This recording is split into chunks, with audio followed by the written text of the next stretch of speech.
اعتزل ذكر الأغاني እኛ ማለት የሰው ልጆች ማለት የእስትንፋሶች ስብስብ ነን። በተነፈሰን ቁጥር ከዱንያ የወጣን ወደ አኺራ የሄደን ከተሰጠን ዕድሜ የተወሰነውን እያጣን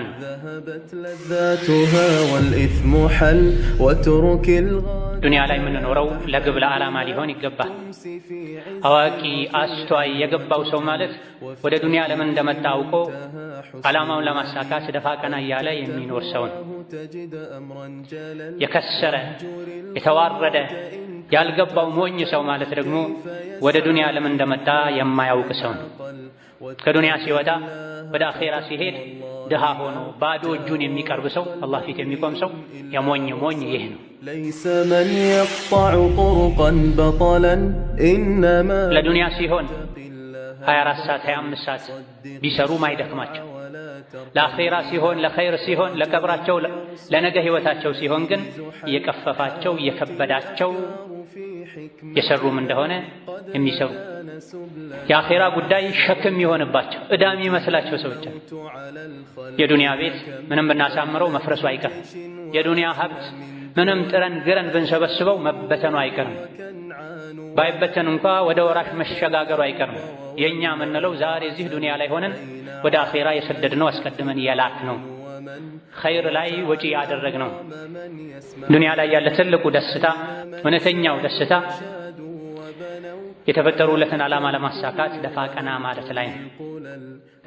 ወደ አላህ መቅረብ፣ በልብ ከአላህ ጋር መገናኘት፣ የአላህ ባሪያ መሆንን ማወቅ፣ ትክክለኛ ባሪያ ለመሆን መጣር፣ ሁሌ አላህን ለማስደሰት ደፋ ቀና ማለት ትልቁ ደስታ ትልቁ እረፍት ማለት ይሄ ነው። አልሐምዱሊላህ ነሕመዱሁ ወነስተዒኑሁ ወነስተግፊሩህ ونعوذ بالله من شرور أنفسنا ومن سيئات أعمالنا من يهده الله فلا مضل له ومن يضلل فلا هادي له وأشهد أن لا إله إلا الله وحده لا شريك له وأشهد أن محمدا عبده ورسوله يا أيها الذين آمنوا اتقوا الله حق تقاته ولا تموتن إلا وأنتم مسلمون يا أيها الناس اتقوا ربكم الذي خلقكم من نفس واحدة وخلق منها زوجها وبث منهما رجالا كثيرا ونساء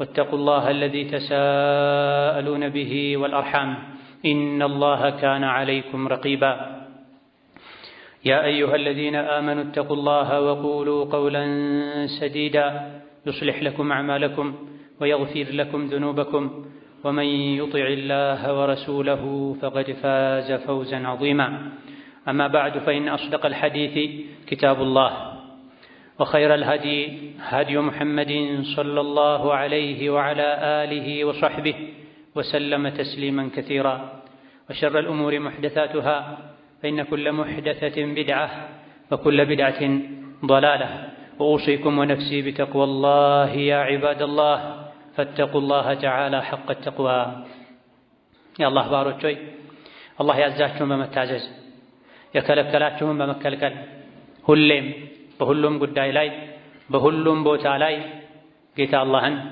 የሚገባውን ፍራቻ ፍሩት። ለአኺራችሁ ስንቅ ያዙ። ከስንቆች ሁሉ በላይ ስንቅ አላህን መፍራት እንደሆነ እወቁ። የአላህ ባሮች ሆይ እኛ ማለት የሰው ልጆች ማለት የእስትንፋሶች ስብስብ ነን። በተነፈሰን ቁጥር ከዱንያ የወጣን ወደ አኺራ የሄደን ከተሰጠን ዕድሜ የተወሰነውን እያጣን ከዕለታት አንድ ቀን ላይ የመጨረሻዋን እስትንፋስ ስንተነፍስ ከእሷ ጋር ነፍሳችንን አብረን እንተነፍሳታለን፣ እንተፋታለን፣ ትወጣለች። ከዛ በኋላ የዱንያ ቆይታችን አብቅቶ ወደ አኺራ እንሄዳለን። ሰውነታችንን መቆጣጠር አቅቶን የለበስነውን ልብስ ጀናዛ የሚያጥብ ሰው የሚያወልቅበት ጊዜ ይመጣል። ከዛ በፊት ልብሱን ራሱ ይለብስ ያወልቅ፣ ገላውን ራሱ ይታጠብ የነበረ የሰው ልጅ ጀናዛ ሆኖ ሰዎች ልብሱን ያወልቁለታል፣ ሰዎች ጀናዛውን ያጥቡለታል። ይህ ሁላችንንም ይጠብቀናል። ሁላችንም ተራችንን እንጂ የምንጠብቀው የማይሞት የለም። ከሞት በኋላ ያለው ህይወት ሁሌ ሊያሳስበን ሊያስጨንቀን ይገባል። ከሞት በኋላ ያለውን ህይወት በማስታወስ ለአኼራ መነሳሳት መዘጋጀት ይገባል። የሰው ልጅ ሲወለድ ያለቀሰ ከዙሪያው ያሉ ሰዎች እየሳቁ ይቀበሉታል። ዱንያ ላይ የሚኖረውን ያክል ጊዜ ኖሮ 50 60 40 ከዛ በላይ ከዛ በታች ሲሞት ከዙሪያው ያሉ ሰዎች ያለቅሱለታል። ሲወለድ እንዳልሳቁት የሰዎች ማልቀስም ይሁን መሳቅ ለኛ የሚጠቅመው ነገር የለም። የሰው ልጅ የሚጠቅመው ዱንያ ላይ ሆኖ የሰራው ስራ ነው። ሰዎች በመሞቱ አዝነው ሲያለቅሱ እሱ መልካም ስራ ሰርቶ ወዳዘጋጀው የአኼራ መልካም ህይወት ከሆነ የሚሄደው እየሳቀ ነው የሚሄደው። ቆይታው ዱንያ ላይ ተበላሽቶ ለአኼራ ምንም ያደረገው ዝግጅት ከሌለ ደግሞ ሲሞት ነፍስያው ትጨነቃለች፣ ፊት ለፊት የሚጠብቃትን ስለምታይ። ይሄን ዘውትር ማሰብ ምድር ላይ እንዳልኖር ነው ከምድር ስር መግባታችን እንደማይቀር ልናውቅ ይገባናል። ስንወለድ በነጭ ጨርቅ እናት ተቀብላ ታቅፋ ወደ ዱንያ እንዳልመጣ ነው ስንሞት ታጥበን በነጭ ጨርቅ ተጠቅልለን ወደ እናት ሳይሆን ወደ ቀብር ነው የምንገባው፣ ወደ አፈር ነው የምንገባው። ዱንያ ላይ የምንኖረው ለግብ ለዓላማ ሊሆን ይገባል። አዋቂ አስተዋይ የገባው ሰው ማለት ወደ ዱንያ ለምን እንደመጣ አውቆ ዓላማውን ለማሳካት ደፋ ቀና እያለ የሚኖር ሰው ነው። የከሰረ የተዋረደ ያልገባው ሞኝ ሰው ማለት ደግሞ ወደ ዱንያ ለምን እንደመጣ የማያውቅ ሰው ነው። ከዱንያ ሲወጣ ወደ አኼራ ሲሄድ ድሃ ሆኖ ባዶ እጁን የሚቀርብ ሰው፣ አላህ ፊት የሚቆም ሰው የሞኝ ሞኝ ይህ ነው። ብልህ አዋቂ አስተዋይ ማለት ደግሞ አኼራ ላይ ሀብታም ለመሆን አላህ ዘንድ ሲቀርብ ንጹህ ሆኖ ለመቅረብ አላህን ለማስደሰት በአላህ ስጦታና ሽልማት ለመደሰት ቀን ከሌሊት ደፋ ቀና የሚል ከዱንያ ሲወጣ ብዙ መልካም ስራን ይዞ አስቀድሞ ሸኝቶ የሚወጣ ሰው።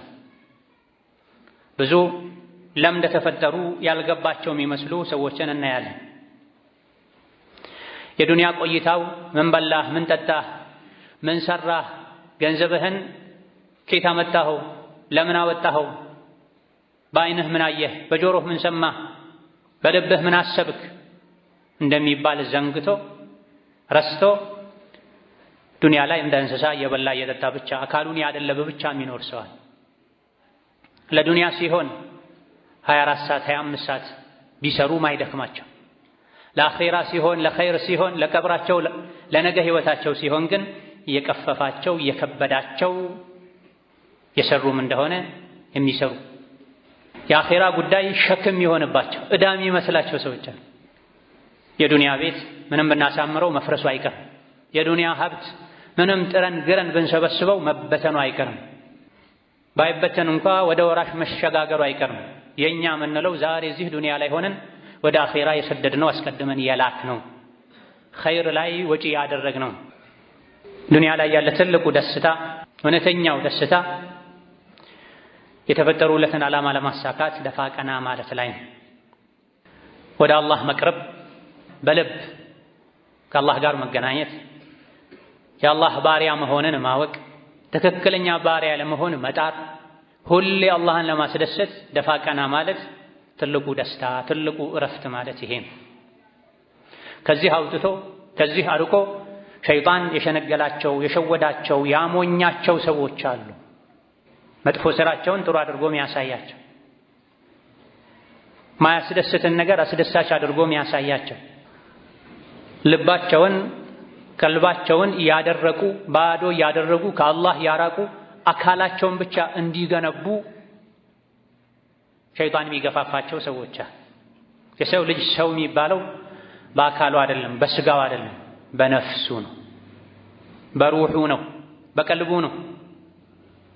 ቀልቡ ንቁ የሆነ ንጹህ የሆነ ከአላህ ጋር ያለው ግንኙነት ያማረለት ሰው ሰው ይባላል፣ የተከበረ ሰው።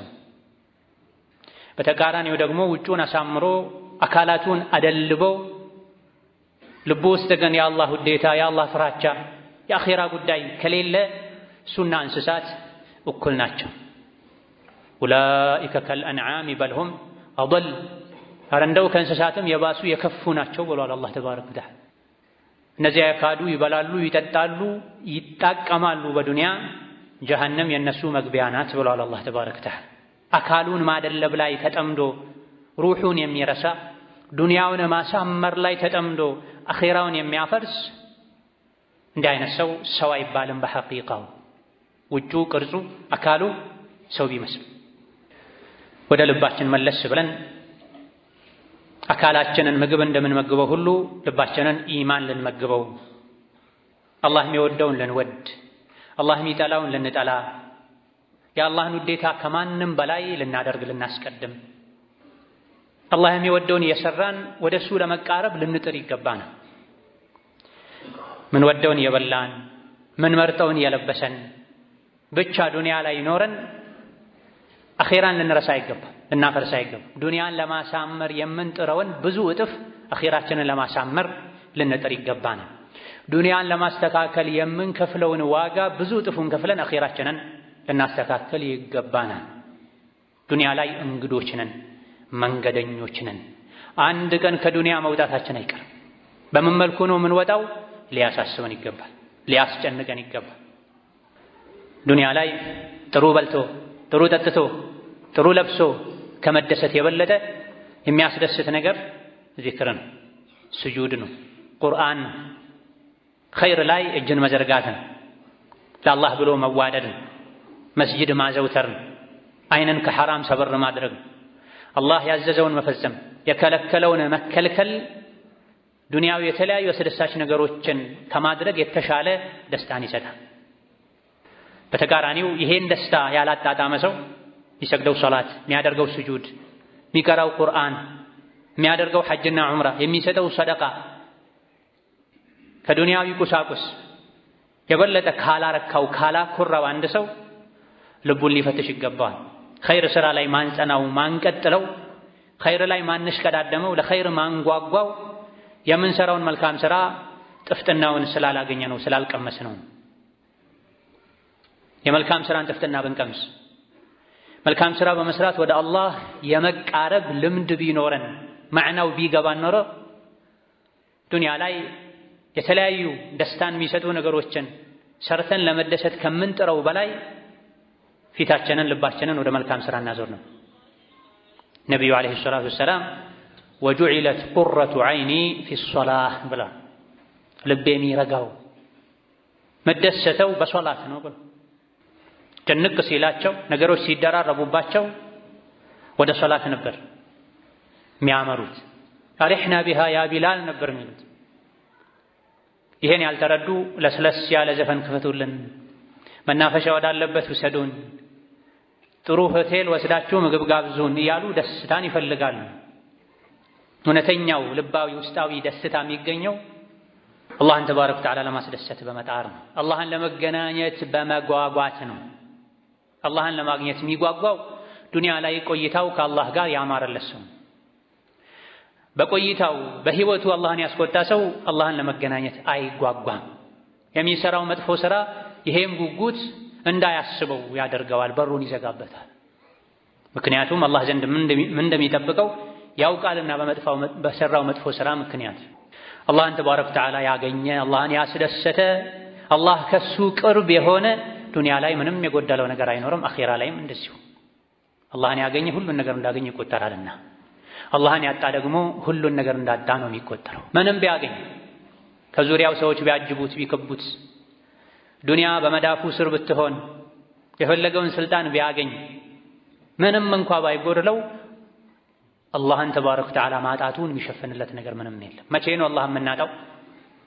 ያዘዘን ቦታ ላይ ሲያጣን፣ የከለከለን ቦታ ላይ ሲያገኘን፣ ልባችን ከሱ እሱን ከማውሳት እሱን ከመውደድ ባዶ ሲሆን አላህን ተባረከ ወተዓላ እናጠዋለን።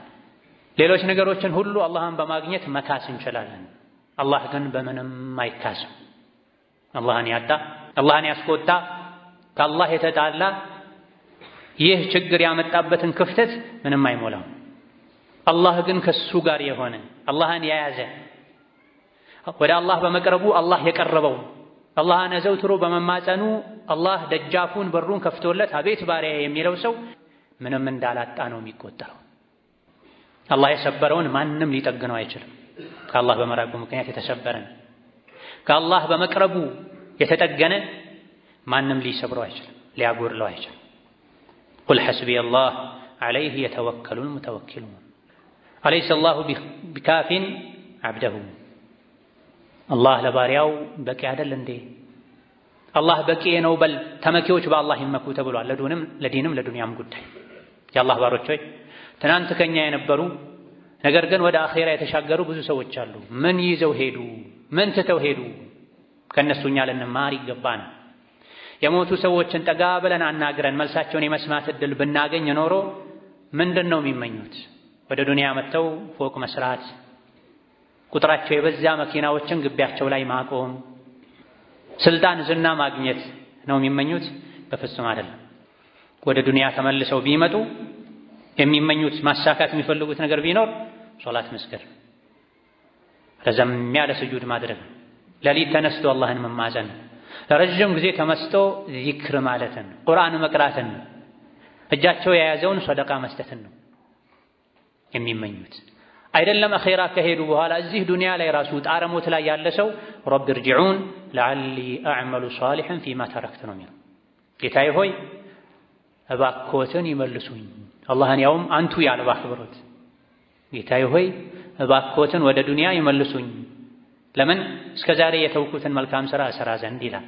ፈአሰደቀ ወአኩን ሚነ ሷሊሒን ከመልካም ሥራዎች አንዱ ትልቁ የሆነውን ሰደቃ መስጠትንም ይመኛሉ። ጌታዬ ሆይ መልሰኝ፣ ሰደቃ ሰጥ ዘንድ ይላል። ዛሬ ዱንያ ላይ ወዶ ፈቅዶ አምኖበት ሰደቃ ያልሰጠ ጣረሞት ላይ ሲደርስ መመኘቱ ምንም አይጠቅምም። ዛሬ ወዶ ፈቅዶ ጥቅሙን አውቆ ጊዜ ሰጥቶ ሶላት ያልሰገደ፣ ቁርአን ያልቀራ፣ የወጀበበትን ሐጅ ዑምራ ያላደረገ፣ ያለበትን ዕዳ ያልከፈለ ከሞት በኋላ ይሄን ለማስተካከል ቢመኝ ቢለምን መልስ አያገኝም። ዝም በል ይባላል። ይኽሰኡ ፊሃ ወላ ቱከሊሙ። ይህ ሳይመጣ በፊት እንተውበት። ለአላህ እግራችንን ልንሰጥ ይገባና ስንትና ስንት ጊዜ ለተውበት የሚጋብዙ ምክሮችን ሰምተናል፣ ክስተቶችን አይተናል። ትናንትና ከአንተ ጋር ምሳ የበላ ሰው ዛሬ ምሳ ሰዓት ላይ እሱን ለመቅበር ምሳህን ትተህ ትሄዳለህ። ብዙ ጊዜ ይሄን አይተናል። ለሰርግ ቀጠሮ የተያዘለት ሰው ከቀጠሮው በፊት ምናልባትም በቀጠሮው ዕለት የሙሽራ ልብስ ለብሶ ወደ ሰርግ ቤት ሳይሆን ወደ ሙታን መንደር ወደ መቃብር ሄደ ብዙ ሰው አይተናል። ተራራን ሊፈረካክስ የሚችል ድንጋይን ሊሰነጣጥቅ የሚችል ምክር ሰምተን አሁንም ለተውበት ቀጠሮ ይዘናል። በቀጠሮ መሃል መለከል መውት ሊመጣ እንደሚችል ዘንግተን ነፍሳችን በእኛ እጅ ሳይሆን በአላህ እጅ ነው ያለው። ቀጠሮው የእኛ ሳይሆን የአላህ ነው። ኢዛ ጃአ አጀሉሁም ላ የስተአኺሩነ ሰዓተን ወላ የስተቅዲሙን። አጀል ከደረሰ አንዲትን ሰከንድ ከሰከንድም በታች ሰዎች ሊዘገዩ አይችሉም። መኖር ስላስጠላቸው ደግሞ ቀድመው ሊሞቱም አይችሉም። ነገሮች ሁሉ ያሉት በአላህ እጅ ነው። ሁሉ በእጁ ለሆነው ለአላህ ዛሬ በፍላጎታችን እጅ ልንሰጥ ይገባናል። ነገ ተገደን እጅ ከመስጠታችን ተዋርደን ወደሱ ከመሄዳችን በፊት ዛሬ ጌታዬ ሆይ ወድጄ ወደ አንተ መጥቻለሁ፣ እባክህ አስጠጋኝ፣ አግዘኝ፣ አቅርበኝ ወደ አንተ ልንል ይገባል። ከንቱ ምኞት፣ ተስፋ ከተውበት ለአላህ እጅ ከመስጠት ሊያግደን አይገባም፣ ሊያዘናጋን አይገባም። ያጠፋ ፈጥኖ ሊቶበት፣ ያጎደለ ፈጥኖ ሊያስተካክል፣ ኸይር ላይ ያለ ሊበረታ ሊጸና ይገባል። ተውበት እንድናዘገይ አላህን መታዘዙን ትተን ነፍስያችን እንድንታዘዝ ሸይጣን እንድንታዘዝ የሚያደርገን አንደኛው ጠላታችን ሸይጣን። ይሄን ልናውቅ ይገባናል። ቃለ አላሁ ተዓላ ያ አዩሃ ናሱ ኢነ ወዕደላሂ ሐቅ ፈላ ተጉረነኩም አልሐያቱ ዱንያ ወላ የጉረነኩም ቢላሂ አልገሩር ኢነ ሸይጣነ ለኩም ዐዱውን ፈተኺዙሁ ዐዱዋ ኢነማ የድዑ ሒዝበሁ ሊየኩኑ ሚን አስሓቢ ሰዒር አለዚነ ከፈሩ ለሁም ዐዛቡን ሸዲድ ወለዚነ አመኑ ወዐሚሉ ሷሊሓቲ ለሁም መግፊረቱን ወአጅሩን ከቢር። እናንተ ሰው ልጆች ሆይ የአላህ ቃል የአላህ ቀጠሮ እውነት ነው። ዱንያ እንዳሸነግላችሁ ሸይጣን እንዳያታልላችሁ ዛሬ ነገ አትበሉ። ወንጀልን ለመተው ኸይርን ለመስራት ሸይጣን ለእናንተ ግልጽ ጠላት ነው። እናንተም ግልጽ ጠላት አድርጋችሁ ያዙት፣ ተጠንቀቁት። ምክሩን አትስሙ፣ የአላህን ምክር ስሙ።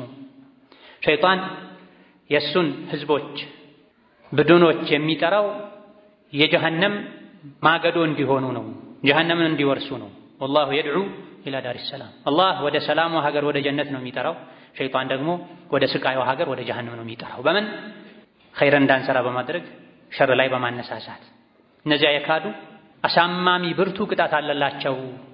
እነዚያ ያመኑና መልካም ሥራ የሰሩ የአላህ ምህረትና ትልቅ ምንዳ ጀነት አለላቸው ይላል። ጥሪዎች ሁለት ናቸው። ወይም የአላህ ጥሪ ነው ወይም የሸይጣን ጥሪ ነው። መግቢያዎችም ሁለት ናቸው። ወይም ጀነት ወይም ጀሃነም ነው። ለሁለቱም መንገድ አላቸው። አቅል ያለው መንገዱን ዛሬ ሊመርጥ፣ ጀነትን የመረጠ የፈለገ ለጀነት የሚያበቃውን ሥራ ሊሰራ፣ ጀሃነምን የፈራ ወደዛ የሚወስድን ሥራ ከመስራት ሊርቅ ሊጠነቀቅ ይገባል። بارك الله لي ولكم في القرآن العظيم ونفعني وإياكم بما فيه من الآيات والذكر الحكيم. أقول قولي هذا وأستغفر الله لي ولكم ولسائر المسلمين من كل ذنب وخطيئة فاستغفروه إنه هو الغفور الرحيم والبر الكريم. استغفر الله العظيم. الحمد لله على إحسانه والشكر له على توفيقه وامتنانه وأشهد أن لا إله إلا الله وحده لا شريك له تعظيما لشأنه وأشهد أن محمدًا عبده ورسوله الداعي إلى رضوانه صلى الله عليه وعلى آله وأصحابه وإخوانه وسلم تسليما كثيرا. أما بعد راسون كشيطان وتمد مرب ማዳን የሚፈልግ የሁለት ዓለምን ደስታ የሚፈልግ ሁሌም ፈተና ላይ እንዳለ ሊያውቅና ከዚህ ፈተና የሚወጣበት ፈተናውን በስኬት የሚያጠናቅቅበትን መንገድ ሊፈልግ ይገባል። ጠላት እንዳለበት ያወቀ ሰው ሁሌም ይዘጋጃል። ፈተና እንዳለበት ያወቀ ሰው፣ የፈተናውን ክብደት የተረዳ ሰው ሁሌም ይዘጋጃል። ዱንያ ላይ እስካለን ድረስ ሁሌም ተፈታኞች ነን። ፈተናው የሚያበቃው ሲራጥን ስንሻገር ነው። የፈተናው መጨረሻ ሲራጥ ነው። ሲራጥን ማለፍ ያቃተው ፈተናውን ወድቋል። ሲራጥን በሰላም የተሻገረ ፈተናውን አልፏል። ትልቁ ጉዳይ ይህ ነው። እውነተኛ ሙእሚንን ቀን ከሌሊት የሚያሳስብ የሚያስጨንቅ ከፊት ለፊቴ ሲራጥ አለ። የፈተናው መጨረሻ መውደቅ ማለፌ የሚረጋገጠው ያኔ ነው። ነገሩ ከቀብርም ይጀምራል። ከሰከራተል መውት ከጣረ ሞትም ይጀምራል። በየዕለቱ ተፈታኞች ነን። የየዕለቱ ፈተና ተደምሮ ተደምሮ ተደምሮ ነው ውጤቱ መጨረሻ ላይ ወይ ለጀነት ወይ ለጀሃነም የሚዳረገው። ፈሪቁን ፊል ጀነቲ ወፈሪቁን ፊሰዒር። ሁለት ሀገር ነው ያለው፣ ሁለት መግቢያ ነው ያለው። ሶስተኛ መፍጠር አትችልም። መደበቂያ የለም፣ ማምለጫ የለም። ዘዴ፣ ጉልበት፣ ብልጠት አያዋጣም። ከፊሎች ወደ ጀነት ከፊሎች ወደ ጀሃነም ይሄዳሉ። ይሄ አላህ ቃል ነው። ማን ከማንኛቸው እንደሆነ በእርግጠኛት አያውቅም። ነገር ግን ኸይርን ስራ የሰራ አላህን የፈራ ለኻቲማው የተጨነቀ አላህ መጨረሻውን ያሳምርለታል። ሀል ጀዛኡል ኢሕሳን ኢላ ልኢሕሳን። ስራውን ያሳመረ፣ እምነቱን ያሳመረ፣ ጉዞውን ያሳመረ የእሱ ጀዛ መልካሟ ጀነት እንጂ ሌላ ትሆናለች እንዴ? አትሆንም። በተቃራኒው ደግሞ ወጀዛኡ ሰይአቲን ሰይአቱን ሚስሉሃ። ስራውን ያበላሸ፣ እምነቱን ያበላሸ፣ አካሄዱን ያበላሸ አላህ ሞኝ አይደለም። እዚህ ዱንያ ላይ እንደፈለገ ሆኖ ከመኖሩ ጋር ሂድ ጀነት ግባ አይልም። የአላህ ጀነት ርካሽ ዕቃ አይደለም፣ ውድ ዕቃ ነው። ነብዩ እንዳሉት አለይሂ ሰላቱ ወሰላም አላ ኢነ ሲልዐተላሂ ጋሊያ፣ የአላህ ዕቃ ውድ ነው፣ የአላህ ዕቃ ጀነት ነው ብለዋል ነብዩ ሰለላሁ ዐለይሂ ወሰለም። ስለዚህ በየቀኑ በየጊዜው የምንፈተነው ፈተና ውጤቱ ተደምሮ ተደምሮ ተደምሮ ወይ ለጀነት ወይ ለጀሃነም ያበቃናል። ወለነብሉወነኩም ሐታ ነዕለመ አልሙጃሂዲነ ሚንኩም ወሷቢሪነ ወነብሉወ አኽባረኩም ተብለናል። ወላሂ ፈትናችኋለሁ ብሏል አላህ ተባረከ ወተዓላ። ሰው ሆኖ ማይፈተን የለም። የፈተናው አይነቱ ብዙ ነው። ይሄን ፈተና ልንዘነጋ አይገባንም፣ ልንዘጋጅ ይገባናል። አላህ ዋጅብ ያደረገብን ነገሮችን በአግባቡ መወጣት አለመዘንጋት ለፈተናው ትኩረት መስጠት ነው። አላህ ዋጅብ ያደረገብን ዘካ ሊሆን ይችላል፣ ሶላት ሊሆን ይችላል፣ የሴት ልጅ ሒጃብ ሊሆን ይችላል፣ አይንን ከሐራም ሰበር ማድረግ ሊሆን ይችላል ወዘተ ዋጅብ የሆኑ ነገሮች። ስሩ ተብለን የታዘዘን ነገር ሁሉ ፈተና ነው። ተው ተብለን የታዘዘን ነገር ሁሉ ፈተና ነው። አፍ፣ ምላስ ፈተና ነው። አይን፣ ጆሮ ፈተና ነው። እጅ፣ እግር፣ ብልት ፈተና ናቸው። ሰውነታችን ላይ በሙሉ ያሉ የሰውነት አካላት ወይ ፈተናውን የሚያሳልፉ ናቸው ወይ ፈተናውን እንድንወድቅ የሚያደርጉን ናቸው። በእጃችን ምንጽፈው በአይናችን ምናነበው ምናየው ፈተና ነው። ይሄ ለሙስሊም አይፈቀደም ብለን ምናልፈው ነገር ሊኖር ይገባል። ይሄ ሙስሊም ላይ ግዴታ ነው ብለን ልንሰራው የሚገባ ነገር ሊኖር ይገባል። ልባችን ውስጥ ያለውም ትልቅ ቦታ የሚሰጠውም ነገር እንደዚሁ ፈተና ነው። ትልቅ ቦታ የምንሰጠው ለአላህ ነው፣ ለዲን ነው፣ ለአኺራ ነው፣ ለጀነት ነው፣ አላህን ለማስደሰት ነው ወይስ ልባችን ላይ ትልቅ ቦታ ያለው ለዱንያዊ ብልጭልጭ ነው? ምናልባትም አላህን ለሚያስቆጣ ነገር ነው። ልባችን መናፈቅ ያለበት አኺራን ነው፣ አላህን ነው፣ የአላህን ፊት ማየት ነው፣ ከነቢያት ጋር ጀነት ላይ አብሮ መኖር ነው። ልብ ላይ ትልቅ ቦታ መያዝ ያለበት ይህ ሆኖ ሳለ በሐራም ተቃራኒ ጾታን ማሳደድ፣ በሐራም መበልጸግ፣ ምቀኝነትን፣ ጥላቻን፣ ኩራትን፣ ንቀትን፣ ሸርን ልባችን ላይ ምንይዝ ከሆነ ልባችን ፈተናውን ወድቋል። አማና አደራ በአግባቡ ከተወጣን ፈተናን አልፈናል። አማናን አደራን ምንበላ በአግባቡ ማንወጣ ከሆነ ፈተናን ወድቀናል። ልጆች አማና ናቸው፣ አደራ ናቸው። አላህ የሰጠን ገንዘብ አደራ ነው። የሰጠን ዕውቀት፣ ስልጣን አደራ ነው፣ አማና ነው፣ ነገ የሚያስጠይቅ ነው። ይህም ፈተና የሚያልፉ የሚወድቁም አሉ። የሥጋ ዘመዶቻችን፣ የመኖሪያ አካባቢ ጎረቤቶቻችን ፈተና ናቸው። በጎረቤቱ ተፈትኖ ፈተናን ወድቆ ጀሀነም የሚገባ አለ። በጎረቤቱ ተፈትኖ ፈተናውን አልፎ ጀነት የሚገባ አለ። ወላሂ አላመነም፣ ወላሂ አላመነም፣ ወላሂ አላመነም አሉ ነቢ ሶስት የደጋግመው። ማን ነው ሲሏቸው ጎረቤቱ ዛሬ ነገ ሊያጠቃኝ ይችላል ብሎ የፈራው የተሳቀቀ የሚኖር ሰው አሉ ነቢ ሰለላሁ ዐለይሂ ወሰለም። በጎረቤት ጉዳይ አላህ ደግሞ ደጋግሞ ጅብሪልን ልኮ አደራ አደራ አደራ ሲለኝ እንደው ጎረቤት እንደ ሥጋ ዘመድ መውረስ ይችላል መብት አለው ልባል ነው እንዴ ብዬ ፈራሁ አሉ ነቢ ሰለላሁ ዐለይሂ ወሰለም። እሱ ጠግቦ እያደረ ጎረቤቱ ተርቦ የሚያድር ሙእምን አይደለም አሉ። በጎረቤት ተፈትኖ መውደቅ አለ ማለት ነው።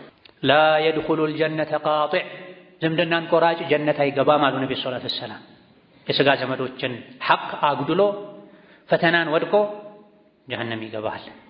የሥጋ ዘመዶቹን ሐቅ ጠብቆ ዝምድናን በመቀጠሉ የዱንያ ህይወቱ የሚረጋጋለት፣ እድሜው በረካም ይሆንለት፣ ሪዝቁ በረካም ይሆንለት፣ መጨረሻ ላይ ዝምድና መቀጠሉ ድልድይ ሆኖ የጀሀነምን ሲራጥ አሻግሮ ጀነት የሚያስገባው ሰው አለ። በተቃራኒው አላህ ቀጥሉት ያለውን ዝምድና በመቁረጡ ምክንያት ድልድዩ አንሸራቶት ጀሀነም ላይ ይወድቃል። ዝምድና የቂያም ቀን የሲራጥ ጫፍ ላይ ቆማ አላህን ትጠይቃለች። አንቺን የቀጠለ ዱንያ ላይ መንገዱን ልቀጥልለት፣ አንቺን ዱንያ ላይ የቆረጠ መንገዱን ልቆርጥበት ወስኛለሁኝ፣ ይሄ አያስደስትሽም እንዴ ብሎ አላህ ዝምድናን ይጠይቃታል ብለዋል ነብዩ አለይሂ ሰላቱ ወሰላም። ሶብር ማድረግ አቅቷቸው ነፍሳቸውን እያመለኩ በትንሽ በትልቁ እያኮረፉ ዝምድናን የሚቆርጡ ሰዎች አሉ። ለመቁረጥ ሰበብ የሚሆኑ ሰዎች አሉ። በዙሪያችን ያሉ የቲሞች የተቸገሩ ሰዎች ለኛ ፈተና ናቸው። ርቦኛል አብላኝ፣ በርዶኛል አልብሰኝ፣ ተቸግሬያለሁ እርዳኝ እያሉ አንተ ብር ላይ ብር እየደረብክ ለሶስት ለአራት ትውልድ የሚበቃን ሀብት ባንክ ቤት ላይ ደብቀህ አስቀምጠህ ዝም ምትል ከሆነ ተርበው የሞቱ ተቸግረው እየተሰቃዩ ፈተናውን ወድቀሃል። የገንዘብ ፈተና፣ ሴት ልጅ አላህ የሰጣትን ውበት ከባሏ ውጪ ለማንም እንዳታሳይ፣ ሰፋ ያለ ልብስ እንድትለብስ፣ መንገዱን ዳር ይዛ እንድትጓዝ፣ ሽቶ ተቀብታ እንዳትወጣ፣ ውበቷን ሰተር እንድታደርግ አላህ አዟታል። አይ በዚህ ውበትማ መፈተን አለብኝ ብላ ተወጣጥራ የተመናቀረች የምትሄድ ከሆነ ፈተናውን ወድቃለች። ይሄ ሁሉ ተደምሮ ነው የቂያም ቀን እንካ የሥራህን መዝገብ። በዚህ መሰረት ነው ጀነትም ጀሀነም የምትገባው የምንባለው። የውመ የብዐሱሁም አላሁ ጀሚዓ ፈዩነቢኡሁም ቢማ ዐሚሉ አሕሷሁ አላሁ ወነሱህ ወላሁ ዐላ ኩሊ ሸይኢን ሸሂድ ነው። አላህ የሰው ልጆችን በሚቀሰቅስበት ቀን የሰሩትን ሁሉ አንድ በአንድ ይነግራቸዋል። አላህ ሰብስቦታል፣ እነሱ ግን ረስተውታል። አላህ ሁሉን አዋቂ ነው፣ ሁሉ ነገር ላይ ምስክር ነው ተብሏል። ይህ ስላለ ዛሬውኑ ለአላህ እጅግራችንን ልንሰጥ፣ ባሳለፍነው መጥፎ ህይወት ልንጸጸት፣ አላህን ይቅርታ ልንጠይቅ፣ በቀሪ ህይወታችን ለአላህ እጅግራችንን ሰጥተን ጌታዬ ሆይ በትክክል እጅግራቸውን ሰጥተው አንተን ታዘው አንተን አስደስተው አንተን በእነሱ ተደስተህ ከዱንያ ከሚወጡ ነገ በፈለጋችሁት የጀነት በር ግቡ ከሚባሉ ባሮችህ አድርገን ልንል ይገባናል። በምላስ ባፍ ብቻ ሳይሆን በተግባር። ዋናው የተግባር ዱዓ። ዛሬ ሙሉ በሙሉ ለአላህ ተባረከ ወተዓላ እጅግሩን የሰጠ ነገ ሙሉ የአላህን ውዴታ ያገኛል። ዛሬ አላህ ላይ የተኩራራ ለአላህ ሳይሆን ለነፍስያው እጅግሩን የሰጠ ስሜቱን ያመለከ ነገ ከሞተበት ቅጽበት አንስቶ የዋጋውን ያገኛል። ዱንያ ጠፊ ናት፣ ልሸውደን አይገባም። ነፍስያ የመጀመሪያ ጠላታችን ናት። ከእሷ ጋር ጂሃድ ልንገጥም ይገባና ኸይር ላይ ልንሽቀዳደም፣ ከሸር ልንሸሽ ልንርቅ፣ መንገደኞች ተጓዦች እንደሆነን አውቀን ለጉዞ የሚጠቅም መልካም ስራ ልንሰራ፣ አጅሩን ልንይዝ መዝግበን ልናስቀምጥ፣ የሰራንም ኸይር ስራ ከሚያጠፉ ወንጀሎች ከጉራ ከሪያ መሰል ነገሮች ልንጠነቀቅ ይገባናል። አላህ ተባረከ ወተዓላ ዱንያ አኺራቸውን ካሳመረላቸው ባሮቹ ያድርገን። ኸይሩን እሱ ያግራልን፣ ከሸሩ እሱ ይጠብቀን። ربنا آتنا في الدنيا حسنة وفي الآخرة حسنة وقنا عذاب النار. اللهم حبب إلينا الإيمان وزينه في قلوبنا وكره إلينا الكفر والفسوق والعصيان واجعلنا من الراشدين. اللهم اجعلنا هداة مهتدين غير ضالين ولا مضلين. اللهم يسرنا لليسرى وجنبنا العسرى واغفر لنا في الآخرة والأولى. اللهم إنا نسألك الهدى والتقى والعفاف والغنى. اللهم إنا نسألك الهدى والتقى والعفاف والغنى. ربنا اغفر لنا ولوالدينا ولمشايخنا ولجميع المسلمين. اللهم وحد صفوف المسلمين واجمع كلمتهم على الحق يا قوي يا متين. اللهم من أراد بالإسلام والمسلمين شرا فاشغله بنفسه واجعل تدبيره تدميرا عليه يا ذا القوة المتين. اللهم انصر الإسلام والمسلمين في كل مكان. اللهم انصر إخواننا المستضعفين في فلسطين. اللهم انصر إخواننا المستضعفين في فلسطين. اللهم كن لهم ولا تكن عليهم. اللهم كن لهم ولا تكن عليهم. اللهم عليك بأعدائهم. اللهم عليك بأعدائهم. اللهم عليك بأعدائهم. ربنا آتنا في الدنيا حسنة وفي الآخرة حسنة وقنا عذاب النار. آمين والحمد لله رب العالمين وصلى الله وسلم وبارك على